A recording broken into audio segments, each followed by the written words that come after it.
Assalamualaikum warahmatullahi wabarakatuh. Hai semuanya, gimana kabarnya hari ini? Mudah-mudahan kalian selalu diberi kesehatan dan kelancaran dalam perkuliahannya. Nah, masih bersama saya, Meriska Devriani, yang akan menemani kalian selama pembelajaran sistem operasi. Materi pembelajaran kali ini adalah tentang apa itu sistem operasi. Apa sih pengertian dari sistem operasi? Kemudian, apa contoh-contoh sistem operasi yang ada di komputer, di mobile? Kemudian, kenapa sih kita harus mempelajari sistem operasi? Apa saja yang bisa sistem operasi lakukan pada perangkat komputer ataupun perangkat mobile kita? Apa perannya? Apa tujuan, fungsi, dan sasarannya? Dan hal-hal yang lainnya. Nah, itu semua akan kita bahas pada pembelajaran kali ini. Apa sih yang ada di benak kalian ketika mendengar kata sistem operasi? Sebagian besar orang yang saya tanya pertanyaan tersebut akan menjawab Windows, kemudian iOS atau Mac, Android. Nah, jadi yang terlintas dalam benak kita itu adalah macam-macam sistem operasi yang pernah kita gunakan atau kita ketahui. Nah, tapi sebenarnya apa sih yang disebut dengan sistem operasi tersebut? Di sini ada dua pengertian tentang sistem operasi. Yang pertama disampaikan oleh Silberkas pada tahun 2012. An operating system is software that manages the computer hardware as well as providing an environment for application programs to run. Perhaps the most visible aspect of an operating system is an interface to the computer system it provides the human user. Nah, pengertian yang kedua disampaikan oleh Tannenbaum pada tahun 2015. An operating system is a layer of software whose job is to provide user programs with a better, simpler, cleaner model of the computer and to handle managing all the resources just mentioned. Nah, berdasarkan pengertian tersebut, kalau kita simpulkan, sistem operasi itu merupakan sebuah perangkat lunak yang memanajemen perangkat keras komputer untuk menyediakan lingkungan bagi program aplikasi di dalam komputer agar dapat berjalan dengan baik, dan juga menyediakan antarmuka yang sederhana, yang simple untuk penggunanya atau untuk usernya. Kurang lebih seperti itu ya pengertian dari sistem operasi. Semoga kalian bisa memahami ya pengertian dari sistem operasi tersebut. Nah, sekarang kita lanjut ke contoh-contoh dari sistem operasi. Kira-kira sistem operasi apa saja sih yang kalian tahu? Untuk yang komputer ataupun yang mobile boleh. Apa kira-kira yang kalian tahu? Mungkin akan banyak yang menjawab Windows ya. Karena memang Windows adalah sistem operasi komputer yang paling banyak digunakan di Indonesia. Gitu. Oke, untuk yang lainnya mari kita lihat slide berikutnya. Nah, ini adalah macam-macam sistem operasi komputer. Yang pertama ada Windows ya. Jadi yang paling baru itu adalah Windows 10 atau Windows 10. Kemudian ada Linux. Nah, Linux ini adalah salah satu sistem operasi yang open source. Karena sifatnya yang open source ini, kemudian banyak orang yang mengembangkan sistem operasi Linux untuk kepentingannya masing-masing, sehingga Linux ini memiliki banyak turunan atau yang biasa kita kenal dengan istilah distro. Ya, contohnya seperti Ubuntu, Debian, Mandriva, Red Hat, dan lain sebagainya. Selanjutnya ada sistem operasi Mac yang biasa digunakan pada perangkat Apple. Mac ini singkatan dari Macintosh. Dan selanjutnya ada sistem operasi Chrome OS. Nah, itu adalah contoh-contoh dari sistem operasi komputer. Yang selanjutnya adalah sistem operasi mobile. Apa sistem operasi mobile yang kalian ketahui? Android, iOS. Nah, ini ya macam-macam dari sistem operasi mobile. Selain Android dan iOS tadi, dulu sempat ada sistem operasi yang sangat booming, sangat terkenal, yaitu adalah sistem operasi BlackBerry. yang sangat lekat image-nya dengan BBM atau BlackBerry Messenger.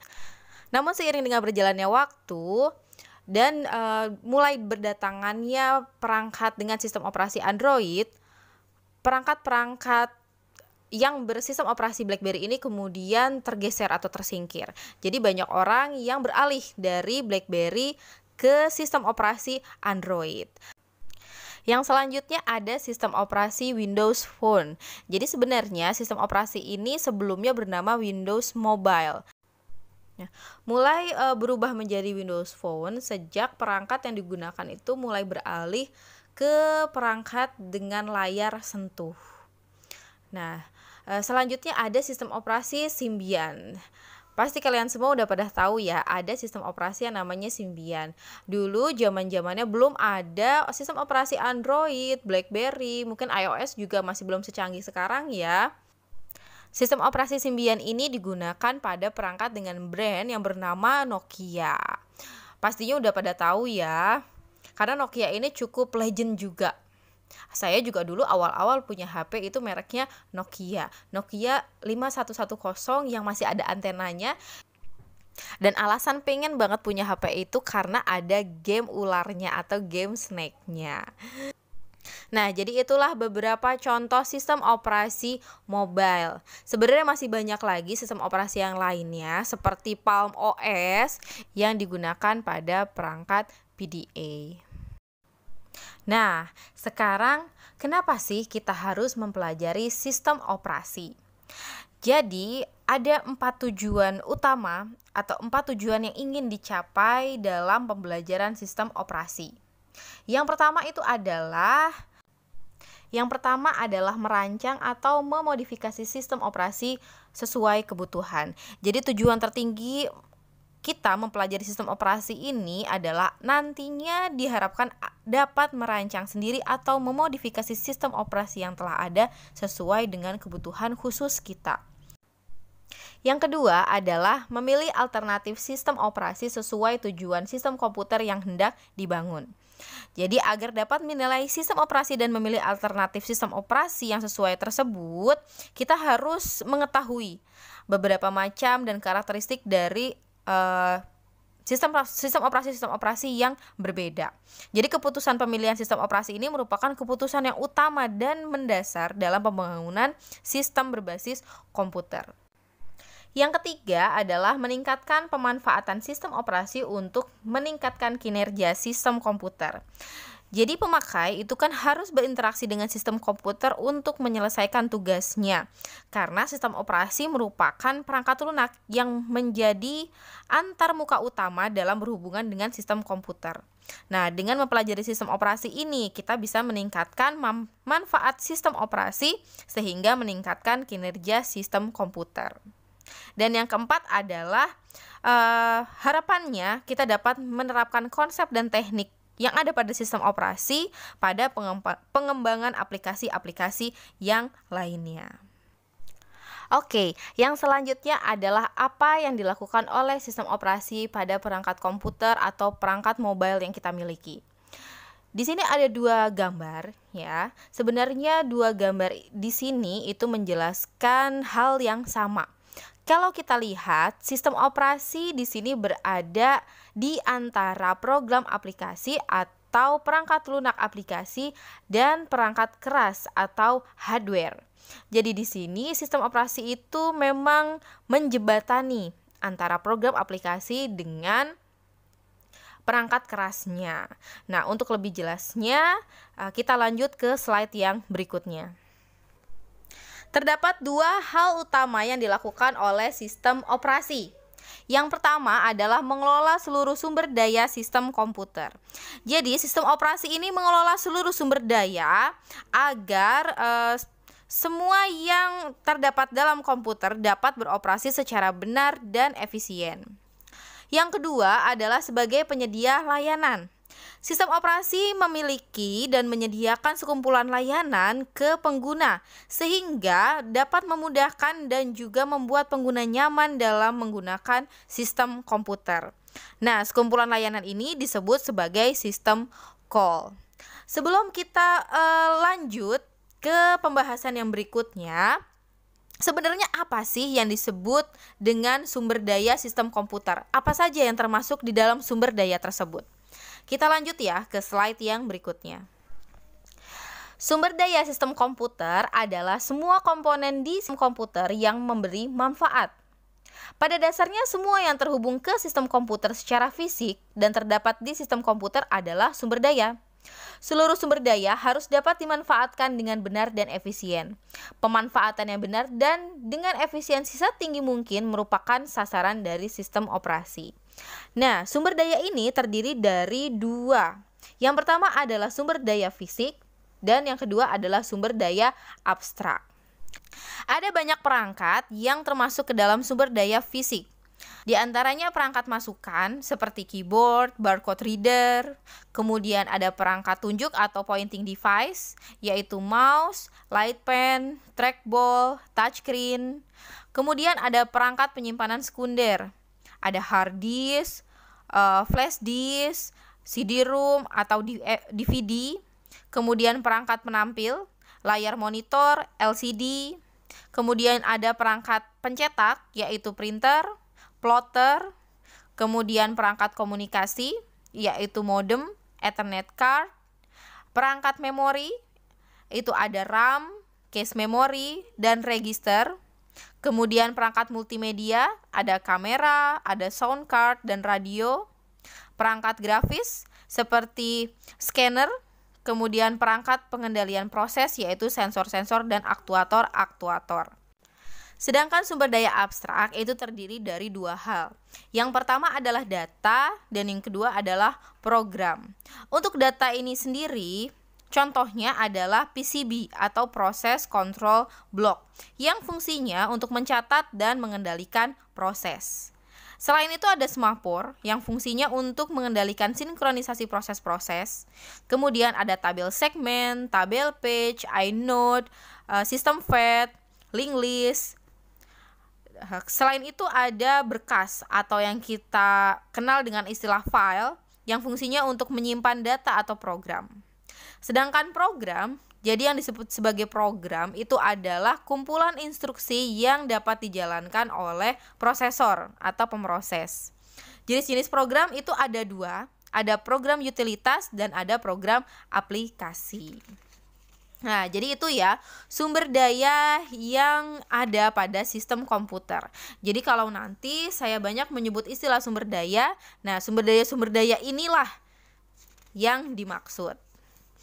Nah, kemudian untuk tugas yang kedua itu adalah sistem operasi sebagai penyedia layanan. Ya, jadi memprogram sumber daya di sistem komputer secara langsung melalui instruksi-instruksi mesin bukanlah pekerjaan yang mudah. Sudah pasti pekerjaan ini rumit dan memiliki rincian yang beragam dan detail. Sistem operasi menyediakan tata cara pemanfaatan sumber daya sistem komputer secara lebih mudah dan seragam. Nah, tata cara pemanfaatan ini dilakukan dengan sekumpulan sistem call yang dapat dipanggil di program yang dibuat pemrogram aplikasi. Penggunaan sistem call itu jauh lebih mudah dibandingkan dengan memprogram secara langsung. Nah, sistem operasi ini menyediakan layanan pengaksesan sumber daya sehingga pemrogram tidak dirumitkan dengan rincian operasi perangkat keras yang sangat rumit. Dengan cara ini, pemrogram dapat memandang sistem operasi sebagai penyedia sekumpulan layanan level lebih tinggi. Layanan-layanan ini lebih mudah digunakan dibanding membuat program dengan bahasa mesin secara langsung. Nah, berkaitan dengan layanan-layanan yang disediakan oleh sistem operasi, jadi sistem operasi itu harus dapat menyediakan layanan seperti pembuatan program, eksekusi program, pengaksesan perangkat masukan dan keluaran atau perangkat input-output, pengaksesan kendali terhadap berkas, pengaksesan sistem, deteksi dan memberi tanggapan terhadap kesalahan, dan juga akunting. Oke, kita bahas satu-satu ya. Untuk yang pertama, layanan pembuatan program. Sistem operasi menyediakan beragam fasilitas dan layanan untuk membantu pemrogram menulis program. Bantuan ini biasanya berbentuk program utilitas. Jadi program utilitas bukan bagian dari sistem operasi, tapi dapat diakses melalui sistem operasi. Yang kedua, layanan eksekusi program. Sejumlah tugas perlu dilakukan untuk mengeksekusi program. Instruksi-instruksi dan data harus dimuat ke memori utama terlebih dahulu. Perangkat-perangkat masukan dan keluaran dan berkas-berkas juga harus diinisialisasi terlebih dahulu. Serta sumber daya juga harus disiapkan. Nah, sistem operasi ini harus dapat menangani semua itu untuk pengguna atau pemakai programnya. Berkaitan dengan layanan pengaksesan perangkat input-output. Jadi tiap perangkat input dan output itu memerlukan sejumlah instruksi atau sinyal kendali yang cukup rumit agar dapat beroperasi dengan baik. Sistem operasi harus mengambil alih rincian-rincian tersebut sehingga pemrogram dapat berpikir lebih sederhana dalam memanfaatkan perangkat. Kemudian terkait dengan pengaksesan terkendali terhadap berkas, pada sistem dengan banyak pemakai secara simultan, sistem operasi menyediakan mekanisme proteksi untuk mengendalikan pengaksesan terhadap berkas. Sementara untuk pengaksesan sistem, pada sistem publik atau sistem yang dipakai bersama, sistem operasi mengendalikan pengaksesan ke sumber daya sistem secara keseluruhan.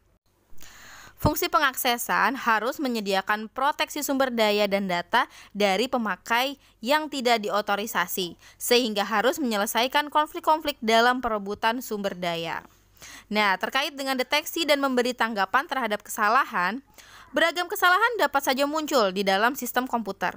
Sistem operasi harus memberi tanggapan terhadap kondisi kesalahan yang terjadi dengan dampak terkecil bagi aplikasi-aplikasi yang sedang berjalan. Tanggapan tersebut dapat berupa pengakhiran program yang menyebabkan kesalahan, mungkin juga mencoba ulang atau sekedar melaporkan kesalahan. Nah, untuk yang terakhir yaitu akunting. Jadi sistem operasi yang bagus mengumpulkan data statistik penggunaan beragam sumber daya dan monitor parameter kinerja seperti waktu tanggap. Pada suatu sistem, informasi ini berguna dalam mengantisipasi kebutuhan di masa datang dan dalam menyesuaikan sistem untuk peningkatan kinerja. Pada sistem dengan banyak pemakai atau multi-user system yang disewakan, informasi ini digunakan untuk penagihan ongkos pemakaian. Nah, itulah layanan-layanan yang harus bisa disediakan oleh sistem operasi. Terdapat 3 sasaran dari sistem operasi. Yang pertama adalah kenyamanan. Sistem operasi harus bisa membuat pengguna komputer menjadi lebih nyaman dalam menggunakan komputernya, baik dari sisi tampilan atau mungkin juga dari waktu pemrosesannya.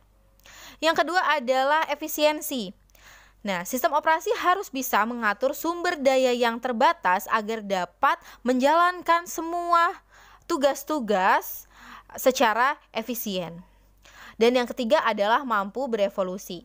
Sistem operasi yang dibangun itu harus memungkinkan dan mudah untuk dikembangkan, diuji, dan juga memungkinkan dan memudahkan pengajuan fungsi-fungsi baru tanpa mengganggu layanan yang dijalankan oleh sistem komputer. Di dalam sistem operasi terdapat beberapa komponen. Nah, terdapat 4 komponen utama yang terdapat dalam sistem operasi, yaitu manajemen proses, manajemen memori, manajemen perangkat atau manajemen device, dan manajemen berkas. Nah, selanjutnya akan kita bahas satu persatu ya, masing-masing komponen dari sistem operasi ini. Untuk yang pertama adalah manajemen proses. Tugas utama dari manajemen proses adalah membuat proses-proses yang berjalan tidak saling mengganggu, bahkan dapat saling bekerja sama. Nah, tugas-tugas yang termasuk dalam manajemen proses adalah membuat dan menghentikan proses, kemudian menunda dan melanjutkan kembali proses, menyediakan mekanisme penjadwalan, menyediakan mekanisme komunikasi, dan menyediakan mekanisme untuk sinkronisasi. Yang kedua adalah manajemen memori. Tujuan utama dari manajemen memori adalah mengatur pemakaian ruang memori utama yang terbatas agar dapat digunakan secara bersamaan oleh sebanyak mungkin proses tanpa saling mengganggu satu sama lainnya. Nah, tugas-tugas yang termasuk dalam manajemen memori adalah mengelola memori kosong. Yang kedua, mengalokasikan dan mendealokasikan ruang memori kepada proses sesuai kebutuhan. Yang keempat, melakukan proteksi memori. Dan yang terakhir adalah mengatur bagi pakai memori. Yang selanjutnya adalah manajemen perangkat. Tugas utama dari manajemen perangkat adalah mengelola beragam perangkat, baik perangkat input-output atau perangkat yang lainnya, di mana perangkat-perangkat ini memiliki karakteristik yang berbeda-beda. Nah, perangkat-perangkat ini itu harus dapat digunakan dengan baik oleh proses-proses.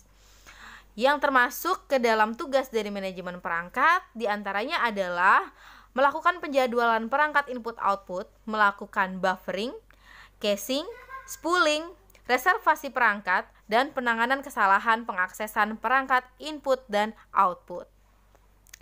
Dan yang terakhir adalah manajemen berkas. Tugas utama dari manajemen berkas adalah mengelola berkas pada media penyimpanan sekunder. Dan yang menjadi tugas-tugasnya diantaranya mendukung pembuatan dan operasi pada berkas dan direktori, melakukan alokasi pada ruang disk ke berkas, mengelola ruang kosong disk, mengelola isi direktori, mengelola proteksi dan berbagai pakai berkas, serta melakukan pemulihan atau recovery terhadap berkas. Sebelum membahas lebih jauh tentang komponen-komponen yang ada di dalam sistem operasi, kali ini saya akan menjelaskan terlebih dahulu tentang layanan sistem operasi dan sistem call. Sebelumnya tadi sudah sempat dibahas sedikit tentang sistem call. Ada yang masih ingat apa itu yang disebut sebagai sistem call? Ya, jadi sistem call ini adalah prosedur atau rutin yang disediakan oleh pustaka API dari sistem operasi. Salah satu fungsi dari sistem operasi adalah menyediakan layanan serta antarmuka bagi pengguna maupun program aplikasi. Nah, cara pengguna dan sistem operasi berkomunikasi adalah melalui program antarmuka yang dikenal dengan sebutan atau istilah sel. Nah, suatu sel ini dapat memiliki antarmuka berbasis teks atau yang kita kenal sebagai Command User Interface atau CUI, ataupun yang berbasis grafis atau Graphical User Interface atau GUI. Nah, program-program sel ini sebenarnya merupakan program pengguna atau user dan pada umumnya sudah disertakan pada paket instalasi dalam suatu sistem operasi. Nah, sekarang kalau program aplikasi, gimana sih caranya berkomunikasi dengan sistem operasi? Jadi ternyata komunikasinya ini melalui yang namanya pustaka API atau Application Programming Interface. Pustaka API inilah yang digunakan untuk memanggil rutin-rutin sistem operasi. Setiap sistem operasi itu memiliki sistem call yang berbeda-beda. Misalkan Unix, sistem call-nya itu bernama POSIX, sedangkan untuk Windows, dia memiliki sistem call yang bernama Win32 API. Pustaka API atau sistem call umumnya berisi trap. Trap itu semacam sinyal interupsi perangkat lunak yang fungsinya untuk memanggilkan rutin-rutin dari sistem operasi. Sebuah instruksi pada umumnya dituliskan dalam bahasa assembly. Jadi umumnya pustaka API yang berisi instruksi trap itu menggunakan sebagian kode bahasa C dan sebagian laginya menggunakan kode assembly. Nah, proses pemanggilan rutin sistem operasi dengan menggunakan sistem call akan kita bahas pada slide yang selanjutnya ini ya. Gambar ini menunjukkan prosedur pemanggilan rutin sistem operasi melalui sistem call. Pada gambar ini diilustrasikan pemanggilan sistem call read untuk membaca berkas. Pertama-tama, program aplikasi memanggil rutin read yang disediakan oleh pustaka API. Di sini dapat dilihat pustaka API yang digunakan adalah stdio.h. Nah, isi dari routine read adalah mengisi ke register nomor system call yang berkaitan dengan routine read, lalu melakukan fungsi trap. Nah, ketika trap terjadi, maka akan dilakukan perpindahan modus eksekusi dari modus user dan ke modus kernel. Ketika berpindah ke modus eksekusi kernel, komponen sistem operasi yang disebut dengan dispatch akan memeriksa nomor sistem call yang disalin ke register, lalu memeriksa rutin penanganannya di suatu tabel rutin interupsi yang bernama IST, Interrupt Service Table. Selanjutnya, rutin penanganan sistem call atau ISR, Interrupt Service Routine, akan dieksekusi. Setelah selesai modus eksekusi dikembalikan ke modus user dan kontrol eksekusi kembali lagi ke rutin pustaka API. Jika seluruh instruksi dalam read sudah dieksekusi, kontrol eksekusi dikembalikan ke program aplikasi.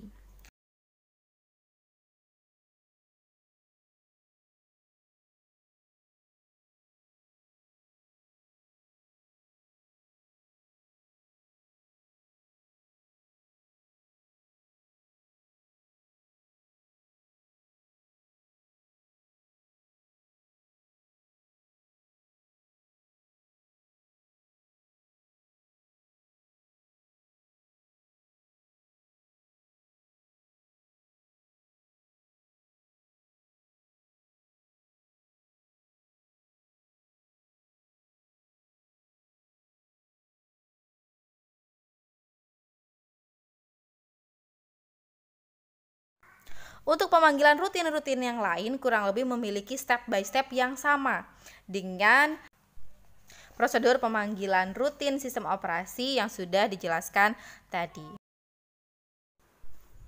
Oh iya, pada gambar ini kita dapat melihat ada dua wilayah ya, atau dua space.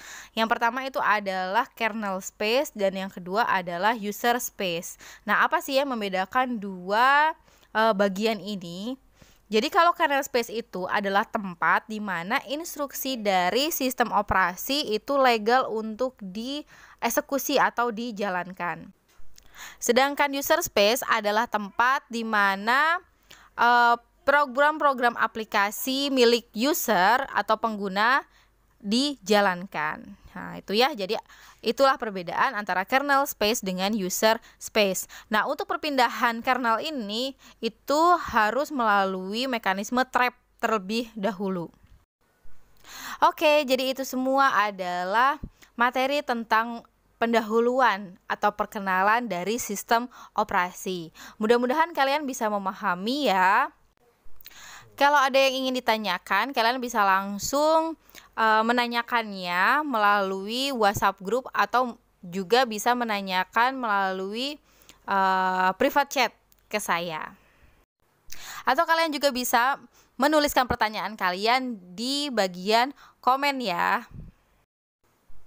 Untuk bisa terus mendapatkan update materi dari saya, jangan lupa subscribe dan nyalakan loncengnya ya. Oh iya, jangan lupa like videonya juga ya. Kalian juga bisa share video ini ke teman-teman kalian supaya teman-teman kalian gak ada yang ketinggalan. Terima kasih banyak. Sampai bertemu di video materi yang selanjutnya. Dah. Wassalamualaikum warahmatullahi wabarakatuh.